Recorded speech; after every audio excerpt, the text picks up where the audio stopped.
वो कह रहे हैं कि 22 लोगों ने मुझसे राब्ता किया है। आज हम मिलने क्यों गए थे? आज भी क्या जरूरत थी? अगर हम इस्तीफा नहीं दे रहे तो हम आज पहले इस्तीफा दिए, आज गए मैंने तय करने के भाई आप हमारा इस्तीफा कबूल कर दें, हम बातचीत के लिए तैयार है, हर मामले पे बातचीत हो सकती। अस्सलाम वालेकुम, मैं हूं फैसल तारिड़। मेरे साथ पीटीआई के एमएनए लाल चंद माली साहब मौजूद हैं। आज पीटीआई का एक वफ्द स्पीकर के सामने पेश हुआ। इस्तीफों की तस्दीक के हवाले से ये मीटिंग थी, लेकिन जब ये मीटिंग खत्म हुई तो मीडिया पर और सोशल मीडिया पर बेशुमार खबरें गर्दिश करने लगी और खासतौर पे एक निजी टीवी चैनल ने दावा यह किया कि पीटीआई के 20 एमएनएज ने स्पीकर को कॉल की है और उनमें से 6 एमएनएज ने स्पीकर से यह कहा है कि हमने इस्तीफा नहीं दिया, हमारे सिग्नेचर जाली हैं। और इसके अलावा 3 एमएनएज ने छुट्टी के लिए भी अप्लाई किया हुआ है और कुछ तो आके असेंबली के अंदर बाकायदा हाजिरी भी लगाते हैं और तनख्वाह भी वसूल करते हैं। तो लिहाजा ये इमरान खान साहब का जो एक नैरेटिव है कि हम इस असेंबली को नहीं मानते, हम निकल रहे हैं, हमने रिजाइन कर दिया और स्पीकर हमारा रिजाइन एक्सेप्ट नहीं कर रहा, ये उस नैरेटिव के लिए एक बहुत बड़ा झटका था। तो लाल चंद माली साहब भी उस वक्त के अंदर मौजूद थे जिन 6-7 एमएनएज की आज स्पीकर साहब से मुलाकात हुई है। तो लाल साहब से हम जानते हैं कि सर एक्चुअल क्या वाकई ऐसा हुआ है कि पीटीआई के एमएनएज हाजिरी लगा रहे हैं, छुट्टियां ले रहे हैं, कॉल करके कह रहे हैं कि हमारा जो इस्तीफा है वो सिग्नेचर असली नहीं है? वैसे भाई सबसे पहले तो एक बात समझने की है, जो मेन स्ट्रीम मीडिया है वो 90% जो है मौजूदा हुकूमत को सपोर्ट करता है और वो हक़ाइक़ पेश नहीं करता है। ये पीडीएम की जो हुकूमत है, जो 14 जिसमें पॉलिटिकल पार्टीज़ हैं, जो बड़े चार्टर ऑफ डेमोक्रेसी भी करती हैं, आईन पाकिस्तान का जो है वो क्लेम भी करते हैं कि हमने बनाया, लेकिन ये उसकी धज्जियाँ उड़ा देते हैं और उसको मनोन इम्प्लीमेंट नहीं करते। अब आप अंदाज़ा लगाएं कि ये रूल है कि अगर असेंबली के फ्लोर पे अगर कोई खड़ा होकर इस्तीफ़ा देता है तो उसका इस्तीफ़ा चाहे वो राइटिंग में दे या ना दे, उसका इस्तीफ़ा कबूल हो जाता है। हम सब ने पूरे जो हमारे 127 मेंबरान थे उन्होंने खड़े होकर असेंबली के फ्लोर पे इस्तीफ़ा दे दिया। उसके बाद उन्होंने कबूल नहीं किया, उसके बाद हमने उनको राइटिंग में सब ने ये दरख्वास्त की कि हम अपना रेजिग्नेशन पेश कर रहे हैं। तो उसको कासिम सूरी साहब हमारे उस वक्त के एक्टिंग स्पीकर थे, उन्होंने उसको कबूल किया। आज मज़ेदार बात यह है कि वही सेक्रेटरी है नेशनल असेंबली जो आज हमारी मीटिंग में मौजूद था, वही एडिशनल सेक्रेटरी भी मौजूद थे, उन्होंने इस बात की तस्दीक की कि वो इस्तीफ़ा मंजूर हो चुके थे।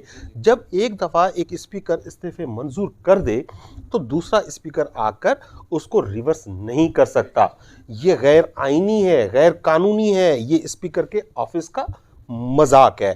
तो उसके बाद जो हमने उनको कहा कि भाई आप हमारे इस्तीफे कबूल कर दें, तो उन्होंने फरमाया कि जब तक आप शख्सी तौर पे एक एक बंदा नहीं आएगा तो हमें नहीं कर सकता। तो हमने कहा कि आपने 11 के तो किए हुए हैं, जो 11 इस्तीफ़ा इन्होंने मंजूर किए वो तो ना तो हैंड रिटन थे ना वो पर्सनली उन्होंने मुलाकात की, तो उसके बावजूद उनके इस्तीफ़ा जो है वो मंजूर किए गए क्योंकि उनको सूट कर रहा था पॉलिटिकली। वो समझ रहे थे इन सीटों पे हम लड़ भी लेंगे, जीत के भी आएंगे और अपनों को स्ट्रेंथन करेंगे। तो हमने कहा ये भी शरीन आपने कानून की खिलाफवर्जी की है। अब बात यह है कि पाकिस्तान तहरीक इंसाफ ने इस्तीफ़े क्यों दिए थे? इस्तीफ़े इसलिए दिए थे कि हम चाहते थे कि इस हुकूमत को मजबूर करें कि वो जनरल इलेक्शन में जाए। ये इम्पोर्टेड हुकूमत है, इलेजिटिमेट है, ये एक साजिश के तहत आई है, ये खुद भी कहते हैं, खुद असेंबली को भी नहीं मानते थे। तो हम चाहते थे कि एक फ्रेश मैंडेट मिले, पाकिस्तान की आवाम के पास जाए। तो अब ये कहते हैं कि आप एक एक बंदा होके आए, तो उसका मकसद ये है कि हम 4-6 लोग जाएंगे, ये उनके इस्तीफ़े कबूल करेंगे, फिर एक गैप दे देंगे, इस तरह से वो चलाते रहेंगे, लेकिन एक साथ लंबा खींचेंगे ताकि ये पूरा टाइम उनका निकल जाए। अब आते हैं इस बात पे कि वो कह रहे हैं कि 22 लोगों ने मुझसे राब्ता किया है। तो बात यह है कि अगर 22 लोगों ने आपसे राब्ता किया है तो आपने उनके इस्तीफ़ा मंजूर तो नहीं की है, तो आप जब राब्ता कर लिया तो बात तो ख़त्म हो गई ना, तो आप उनका रिजेक्ट कर देते। तो ये शरीन झूठ है। कोई असेंबली जाता है उसका मकसद ये नहीं है कि असेंबली जाके उन्होंने हाज़िरी लगवा ली और आप उनको हाज़िर लिख के और उसको कर दें। इन्होंने तो पाकिस्तान की तारीख में वो काम किया इन जमहूरियत पसंदों ने जो आज तक किसी ने नहीं किया।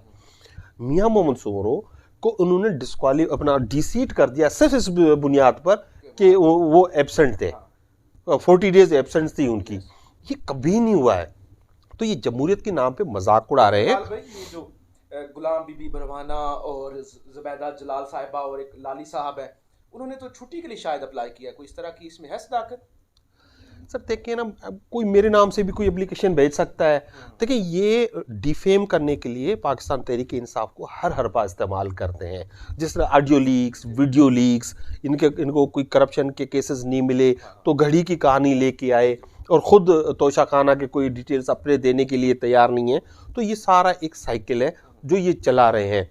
मैं नहीं कहता कोई स्पीकर ने ये किया हो। अगर एक दरख्वास्त चली जाए कि फैसल कह रहा है कि मुझे छुट्टी चाहिए, तो वो उनको आपका कंसिडर करके बैठ गए हैं और हम तो जान ही रहे हैं असेंबली के उसको वेरीफाई करें या उसको रिजेक्ट करें। तो ये इस तरह की चीज़ें वो फैला कर ये इंप्रेशन देना चाह रहे हैं कि हम इंटरेस्टेड आने में नहीं हैं। और हम ये कह रहे हैं कि हम असेंबली से भी नहीं भाग रहे, हम बात से चीज़ से भी नहीं भाग रहे।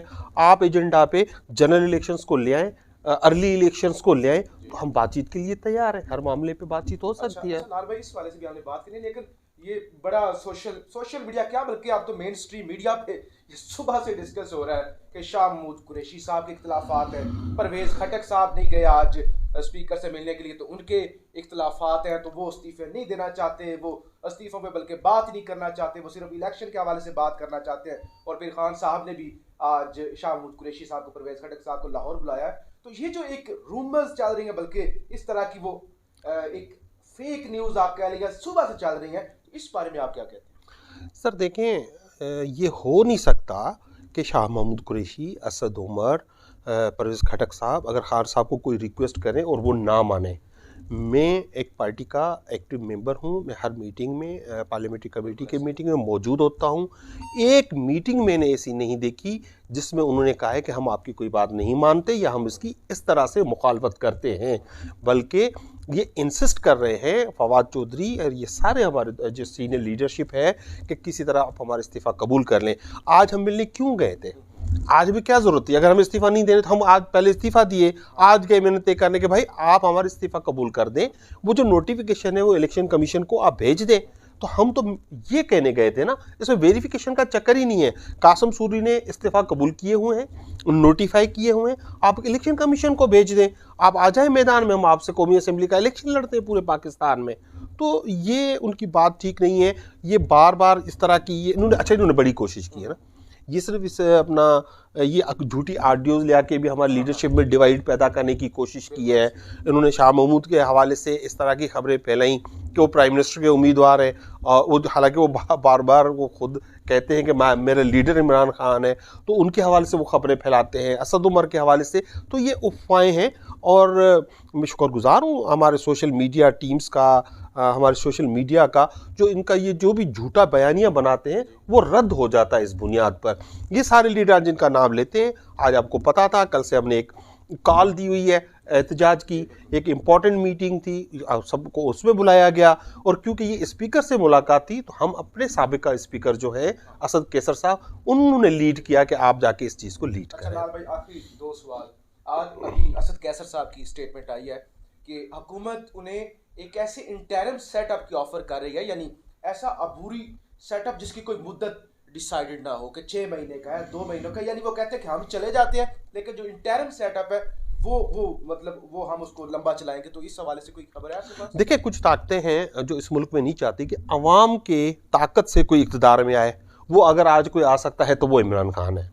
ठीक है। और दूसरी वो ताकतें हैं जिनको ये लाए थे, जो पॉलिटिकल पार्टीज़ हैं कि पाकिस्तान के लिए वो कुछ करेंगी। अब वो ख़ुद उन्होंने माना, कल इसाक डार ने भी मान लिया कि हमारी इकोनॉमी की सूरत हाल में, तो वो डिलीवर करने में नाकाम हो गए, ये मान लिया। अब जो पैसे चाहिए तो ये समझते हैं कुछ लोग या कुछ एलिमेंट्स कि हम कोई अमेरिकन बेस्ड, कोई IMF बेस्ड कुछ लोगों को इस मुल्क में ले आएँ तो इस मुल्क में डॉलर की फरावानी हो। पर देखा है आपने, माजी में इस तरह के तजर्बे बुरी तरह नाकाम हुए हैं और अब भी अगर करेंगे तो ये नाकाम होंगे। और सबसे बड़ी बात, ये जो बयानिया बना है कि हम आइन की पासदारी करेंगे, आइन को सुप्रीम मानते हैं, हम जो न्यूट्रल्स हैं, ये सारी चीज़ें फिर दम तोड़ जाएंगी। बिल्कुल। आखिर में आपका ताल्लुक क्योंकि सिंध से है, तो सिंध के बेशुमार हम MNA से मिलते हैं, MPs को देखते हैं, पीपल्स पार्टी के, मतलब वो ऐसे लोग हैं जिन्होंने शायद कभी सोचा भी नहीं होगा कि उन्होंने कभी डिलीवर करना है। आप सिंध के अंदर जितने भी हमारा लोगों से रब्ता होता है, आम जो लोग हैं, उनकी उम्मीद खान है। देखिए सिंध का सिस्टम ऐसा है कि वहाँ पे आप वडेरा इज्म से निकल नहीं सकते, इधर पीर है इधर वडेरा है, कल्चर ही ऐसा है। तो क्या खान साहब अगर सिंध में जाकर कैंपेन करते हैं एक्टिव, तो इस दफ़ा कोई सिंध में पीटीआई के चांस हैं? देखिए बिल्कुल हैं। और खान साहब ये हर जलसे में उन्होंने दावा भी किया है कि इंशाअल्लाह अगली हुकूमत सिंध में भी पाकिस्तान तहरीके इंसाफ बनाएगी। आप बिल्कुल ठीक कह रहे हैं, वहाँ पे जिस तरह का पोस्टर नज़र आना चाहिए नहीं आता है। उसकी वजह ये है कि वहाँ पे जो ह्यूमन राइट्स की वायलेशन सिंध में होती हैं वो कहीं रिपोर्ट नहीं होती, क्योंकि वो रूरल का इलाका है ज़्यादातर। आप देखें जिस मुल्क में आज़म स्वाति के साथ इतनी नाइंसाफ़ी हो, जिसको इस उम्र में, पाकिस्तान की उम्र 75 साल, स्वाति साहब की उम्र 75 साल, उसको उठा के एक पार्लियामेंट्रियन को जिस तरह के उनको बरना करके मारा गया, जिस तरह उनकी वीडियोस बनाई गई, तो आप अंदाज़ा लगाएं सिंध में इससे भी ज़्यादा हालात ख़राब हैं।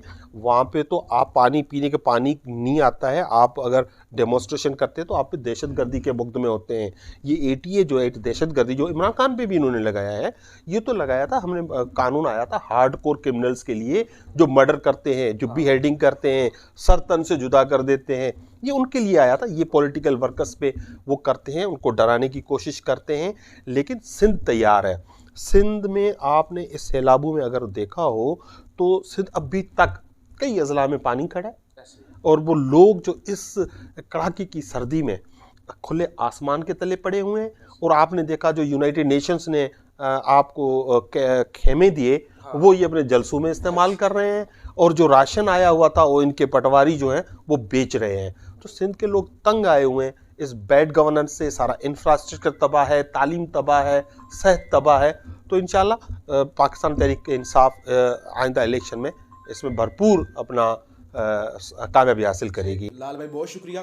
तो लाल चंद माली साहब से हमारा इनकी, क्योंकि आज स्पीकर से मुलाकात भी हुई थी, उस मीटिंग में मौजूद थे, और आज पूरे दिन से जो सोशल मीडिया और मेन स्ट्रीम मीडिया पे चल रहा है कि पीटीआई के अंदर बगावत हो गई है, खान के अगेंस्ट पीटीआई के एमएनएज खड़े हो चुके हैं, उस हवाले से हमने तस्दीक की। इन्होंने बताया कि ऐसी कोई बात नहीं है। और इसके अलावा शाह महमूद कुरैशी और परवेज़ खटक के खिलाफ जो एक प्रोपेगेंडा हो रहा था, उस हवाले से उन्होंने बड़ा वाज़ह कर दिया है कि वो खान के साथ खड़े हुए हैं। अपनी राय का इजहार ज़रूर कीजिएगा।